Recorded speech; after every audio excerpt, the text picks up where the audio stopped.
Hi, I just announced Eucalypt. It's a tiny front-end library for building Reagent-style UIs in ClojureScript using Squint-cljs. The main feature is that it can create very small front-end artifacts, around 10 to 20 kilobytes. It replaces Reagent and React with a compatible-ish subset of the Reagent API, and it uses Squint-ClojureScript to compile. Squint being a lightweight dialect of ClojureScript, which uses JavaScript data structures under the hood, and that's one of the ways it achieves small build sizes. There's a demo page on my GitHub with a bunch of small examples that mirror the examples on the Reagent homepage, including the to-do MVC example. This demo page is compiled down into a single HTML file artifact using Vite, and it has an on-the-wire size of around 15 kilobytes. There's also small.html, which is a 9 kilobyte example, which is about the smallest you can get, I think. You can get up and running with the basic Eucalypt and Squint project quickly using npm init Eucalypt my project. Then you just cd into my project, and in there you can find an index.html, a main.cljs, a style sheet, and the other configuration files. npm install,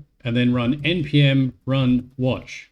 And that will launch the server with a basic example running. You can also use npm run build to bundle everything up into a small single file index.html artifact of 9 kilobytes. And of course you can edit main.cljs to get started modifying the code. And one cool thing to note is if you can keep your artifact size under 14 kilobytes, the page can load very fast. Due to the TCP slow start algorithm, basically the entire page will be sent in one burst without any round trips. Eucalypt implements just two main pieces of the Reagent API, the reactive atom and the r/render call, to which you can pass a component and a mount point. And as you can see, you can do the basic reactive programming thing with a button, an on-click handler that swaps the atom to update the state, and that will cause this component to re-render. Eucalypt is based on a fork of Mr. Clean by Sunny Toe, and it's heavily modified using an LLM, which I'll get to in a minute. The reason I started working on Eucalypt in the first place is because I wanted to enter the JS13K games competition, which has a size limit of 13K on a JavaScript game. I couldn't have used React, ClojureScript, and Reagent to get an artifact this small. And the game I was working on was this farming-style simulator game where you can buy crops and then grow them, but I never got around to finishing it, unfortunately. Since I didn't have a lot of time and I was busy with other things, I sort of built Eucalypt on the side, and my basic process was to find things that didn't work, create failing tests, such as this one. Then I'd run those tests and give the output to an LLM.